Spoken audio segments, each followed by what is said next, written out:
იზინს თუ არა ეროვნული ბანკი რეზერვებისათვის დამატებით ოქროს ამ და სხვა თემებზე გიყვებით რამდენიმე წუთში. ქართული ოცნების ინიციატივით აქციზი გასახურებელ თამბაქოზეც უნდა გაიზარდოს. აიქოსზე აქციზი 2 ლარსა და 70 ცენტამდე გაიზრდება, თუმცა ადვალური გადასახადის განაკვეთი არსებული 30%-დან 20%-მდე შემცირდება. სამშენებლო სამართალდარღვევის აღიარების შემთხვევაში მოსაკრებელი 4.500 ლარიდან 40.000 ლარამდე იზრდება. ჯანდაცვის სამინისტრო როშენ ნოვარტისთან ონკოპაციენტების მედიკამენტებზე გაფორმებულ 163 მილიონიან კონტრაქტს 18 მილიონს ამატებს. საქართველოში მცხოვრები უცხოელებისათვის 2026 წელს ქართული ენის გამოცდა ჩატარდება. გამოცდისთვის რეგისტრაცია 24 ნოემბერს დაიწყება და 1 დეკემბერს დასრულდება. მოგესალმებით, ეს BMG-ა რეგიონის წამყვანი ბიზნეს მედია სააგენტო საქმიან ამბებს BMG-ს გუნდთან ერთად ნინო ტაბეტაძე წარმოგიდგენთ. ოქტომბერში უცხოური ვალუტის რეზერვების შევსება საკმაოდ მოცულობითად მოვახერხეთ. ამის შესახებ ეროვნული ბანკის პრეზიდენტმა ნათია თურნავამ პარლამენტის საფინანსო საბიუჯეტო კომიტეტის სხდომაზე განაცხადა. სების პრეზიდენტი ამბობს, რომ აქტიურად გრძელდება რეზერვების შევსება და წმინდა შესყიდვებმა იანვარ-სექტემბერში $1.6 მილიარდი შეადგინა. საერთაშორისო აქტივების ზომა კი რეკორდულია და $5.6 მილიარდ შეადგენს. ნათია თურნავას თქმით, მომგებიანი აღმოჩნდა რეზერვებისათვის ოქროს შეძენაც, რომლის ღირებულების ზრდაც რეზერვების ზრდაზე დადებითად აისახა. მისი ინფორმაციით ამჟამად ოქროს წილი ჯამურ რეზერვებში 17%-ია. მაქსიმალურ მოცულობად კი 20%-ია განსაზღვრული. აღსანიშნავია, რომ 2024 წლის მარტში ეროვნულმა ბანკმა საქართველოს სავალუტო რეზერვებში 249.4 უნცია, ანუ 7.1 ტონა მონეტარული ოქრო დაამატა. ეს ოქრო შესყიდვის დროს $500 მილიონი ღირდა, ხოლო ამჟამად მისი ფასი $920 მილიონი. ეროვნული ბანკის მიერ განხორციელებულმა წმინდა შესყიდვებმა 2025 წლის იანვარ-სექტემბრის მდგომარეობით $1.6 მილიარდი შეადგინა. მინდა წინასწარ თქვა ციფრი, მაგრამ მერწმუნეთ ოქტომბერშიც საკმაოდ ეს მოცულობითი რეზერვების შევსება მოვახერხეთ. საერთაშორისო სავალუტო რეზერვებში მონეტარული ოქროს დამატება ეროვნული ბანკის სტრატეგიული გადაწყვეტილებაა. საერთაშორისო ბაზარზე ოქროს ფასი მზარდია, კვლავ მზარდია და ოქროს შესყიდვის მომენტიდან ოქროს ფასის ღირებულების ზრდის შედეგად ოქტომბრის მდგომარეობით რეზერვები $420.6 მილიონი დოლარით გაიზარდა. გვინდა თუ არა კიდევ შესყიდვა. აქ ორი ფაქტორია. ერთთავარი ფაქტორია, რომ ჩვენი საბჭოს გადაწყვეტილებით ჩვენ ესე იგი შემოვფარგლეთ ოქროს წონა ჩვენს რეზერვებში 20%-ით, დღესდღეობით დაახლოებით 17%-ის დონეზე ტრიალებს და აქ მთელი ესე ვთქვათ კითხვის ნიშანია, რა გაიზრდება უფრო სწრაფად ჩვენი რეზერვები თუ ოქროს ფასი, რომ ჩვენ არ გადავაჭარბოთ ამ 20%-ს. კონიუნქტურა ისეთია, რომ ოქრო იზრდება, მაგრამ ყიდვა ჯობია, როდესაც ფასი დაბალია. ასე რომ ჩვენ დაველოდებით ხელსაყრელ კონიუნქტურას, არ გამოვრიცხავთ, რომ მომავალში გაიზარდოს მოცულობა. ეროვნული ბანკის პრეზიდენტი ნათია თურნავა აცხადებს, რომ ინფლაციის დამატებითი ზრდის შემთხვევაში ეროვნული ბანკი ვალდებული იქნება რეფინანსირების განაკვეთის გაზარდოს. თუმცა სების პრეზიდენტი ამბობს, რომ მათი მოლოდინით ინფლაცია უკვე თავის პიკს მიუახლოვდა და არის მოლოდინი, რომ ის ქვემოთ წამოვა. ჩვენ ვალდებულები ვართ სწორი ბალანსი დავიცვათ რეფინანსირების განაკვეთსა და ინფლაციის შორის, ამბობს თურნავა. აღსანიშნავია, რომ საქართველოში 5.2%-მდე გაზრდილი ინფლაციის მიუხედავად 5 ნოემბრის სხდომაზე ეროვნულმა ბანკმა მონეტარული პოლიტიკის განაკვეთი დატოვა უცვლელად 8%-ის ნიშნულზე.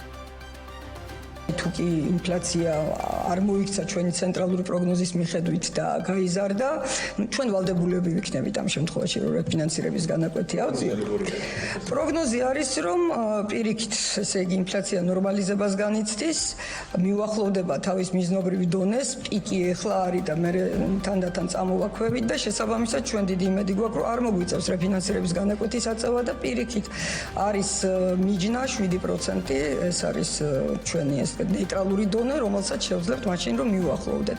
ჩვენ ვალდებულები ვართ, რომ სწორი ბალანსი დავიცვათ, ესე იგი საპროცენტო განაკვეთსა და ინფლაციას შორის, თუმცა ინფლაცია არის მთავარი საზრუნავი და ფასების დონე, მაგრამ ამ ეტაპზე ჩვენი მოლოდინი ცენტრალური სცენარის მიხედვით არის სწორედ ეს წლევანდელი წელი 4%-ის ირგვლივ, მომავალ წელს დაიწყებს მიახლოებას 3%-თან. ამიტომ იმედი გვაქვს, რომ არ მოგვიწევს. თუმცა მზად ვართ, რა თქმა უნდა, მკაცრი ზომებიც გავატაროთ. ეროვნული ბანკის საბჭოს წევრთა ანაზღაურების განსაზღვრა ისევ ეროვნული ბანკის პრეროგატივა იქნება. საკითხი ეროვნული ბანკის შესახებ ორგანულ კანონში შესატან ცვლილებებს დაემატა, რომელსაც პარლამენტი განიხილავს. კანონპროექტის მიხედვით სების საბჭოს წევრთა დამატებითი სარგოს განსაზღვრა თავად ეროვნული ბანკი ნაცვლად პარლამენტისა, რომელსაც ეს უფლება-მოსილება 2015 წლის სექტემბერში განხორციელებული საკანონმდებლო ცვლილებებით გადაეცა. ცვლილებაში ნათქვამია, რომ ეროვნული ბანკის საბჭოს წევრის დამატებითი სარგოს ოდენობა არ შეიძლება იყოს ეროვნულ ბანკში არსებულ საშუალო ხელფასზე ნაკლები. შეგახსენებთ, რომ ეროვნული ბანკის საბჭოს 9 წევრისგან შედგება, აქედან საბჭოს 4 წევრი აღმასრულებელ პოზიციას იკავებს, ესენი არიან ეროვნული ბანკის პრეზიდენტი და 3 ვიცე-პრეზიდენტი, დანარჩენი წევრები კი არააღმასრულებელ პოზიციაზე არიან. ქონებრივი დეკლარაციის თანახმად კი ეროვნული ბანკის პრეზიდენტის წლიური სარგო 359,000 ლარს შეადგენს, ვიცე-პრეზიდენტების წლიური ანაზღაურება არის 294,000 ლარი, ხოლო ეროვნული ბანკის საბჭოს არააღმასრულებელი წევრების წლიური თანამდებობრივი სარგო 130,000 ლარის ფარგლებშია.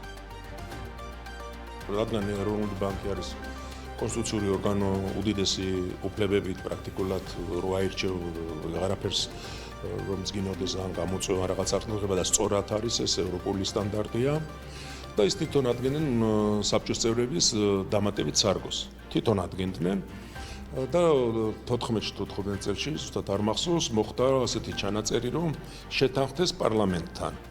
მაგრამ იქვე გარდამავალში ჩაიწერა რომ თუ ეს შეთანხმება არ მოხდა, მაშინ თვითონ დაადგინოს ისევ და პრაქტიკულად კუტარი ნორმა იყო და ამიტომ დაუბრუნდით ძველს.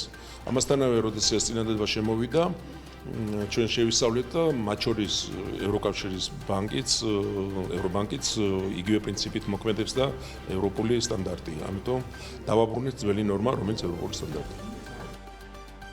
აქციზი განსახურებელ თამბაქოზეც იზრდება. ქართული ოცნების მიერ პარლამენტში ინიცირებული კანონპროექტით 2026 წლის 1 იანვრიდან აქციზის განაკვეთი განსახურებელი თამბაქოს პროდუქტებზეც, ეგრეთ წოდებულ აიქოსზეც გაიზრდება. პროექტი დარგობრივი ეკონომიკის კომიტეტის თავმჯდომარემ შოთა ბერეკაშვილმა დღეს წარადგინა. მისი თქმით, აქამდე კანონპროექტი ამ ნაწარმის საქონელზე, კოლოფზე ლარ და 85 თეთრის აქციზს ითვალისწინებდა, რაც 2 ლარსა და 70 თეთრამდე უნდა გაიზარდოს. ამასთან ამ საქონელზე ადვალური აქციზის განაკვეთი აქამდე არსებული 30%-დან 20%-მდე მცირდება. გასულ კვირაში ქართული ოცნების დეპუტატებმა დაარეგისტრირეს აქციზის გადასახადში შესატანი ცვლილებები, რომლითაც სიგარეტზე აქციზის განაკვეთი ამჟამად არსებული ლარი და 90-დან 2 ლარსა და 75 თეთრამდე იზრდება. ამასთან ადგილობრივი წარმოების სიგარეტზე აქციზის განაკვეთი ლარი და 90-დან ლარსა 30 თეთრამდე შემცირდება, რაც გავრცელდება პირველ 35 მილიონ კოლოფზე. აღსანიშნავია, რომ ფინანსთა სამინისტროს შემოსავლების სამსახურის ინფორმაციით 2025 წლის 8 თვეში საქართველოში 281 მილიონი კოლოფი სიგარეტის აქციზური მარკა გაიქცა, აქედან 263 მილიონი კოლოფი იმპორტირებული საქონელი იყო, 18,1 მილიონი კოლოფი კი ადგილობრივი წარმოების პროდუქცია. მთლიანობაში 2024 წელს მთავრობამ ადგილობრივი სიგარეტის აქციზიდან 63 მილიონი ლარის მობილიზება მოახდინა, იმპორტული სიგარეტიდან კი 1,150 მილიონი ლარის. პარლამენტი განიხილავს ცვლილებებს სამშენებლო სამართალდარღვევის მიმართულებით, თუკი სამართალდარღვევის აღიარება მოხდება, მოსაკრებელი 4,500 ლარიდან 40,000 ლარამდე გაიზრდება. აღნიშნულს პარლამენტში ინიცირებული საკანონმდებლო პაკეტი ითვალისწინებს, რომელიც ადგილობრივი მოსაკრებლების სისტემას მნიშვნელოვნად ცვლის. კანონპროექტი 2 მიმართულებას მოიცავს: ახალი მოსაკრებელის სამართალდარღვევის აღიარების შემთხვევაში, კანონპროექტით წესდება ასეთ შემთხვევაში ახალი მოსაკრებელი, როდესაც მშენებლობა განხორციელებული სანებართო დოკუმენტაციის დარღვევით ან საერთოდ სანებართოს გარეშე და დამკვეთი აღიარებს ამ დარღვევას.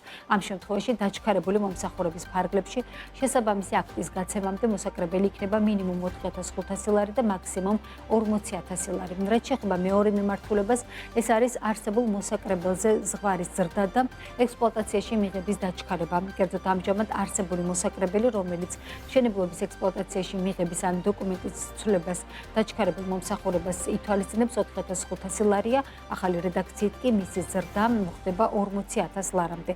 დოკუმენტის მიხედვით მიზანია ადმინისტრაციული რესურსის ოპტიმიზაცია და მუნიციპალიტეტებისათვის დამატებითი შემოსავლების უზრუნველყოფა. პროექტის ავტორები ელიან, რომ ცვლილებებმა შესაძლებელია 1,100,000 ლარზე მეტი დამატებითი შემოსავალი მოუტანოს მუნიციპალიტეტებს.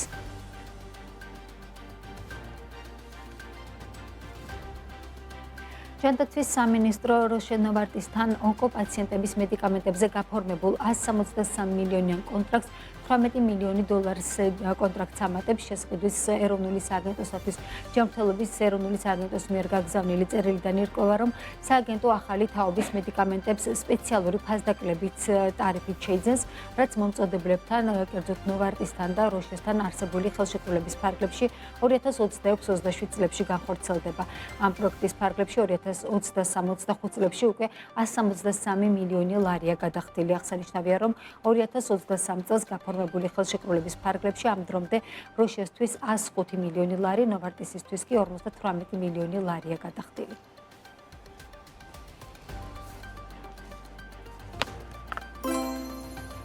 საქმის კურსი ამ დროისთვის დასრულებულია. ეთერში ბრუნდებით 15:30-ზე დაგვრჩებით.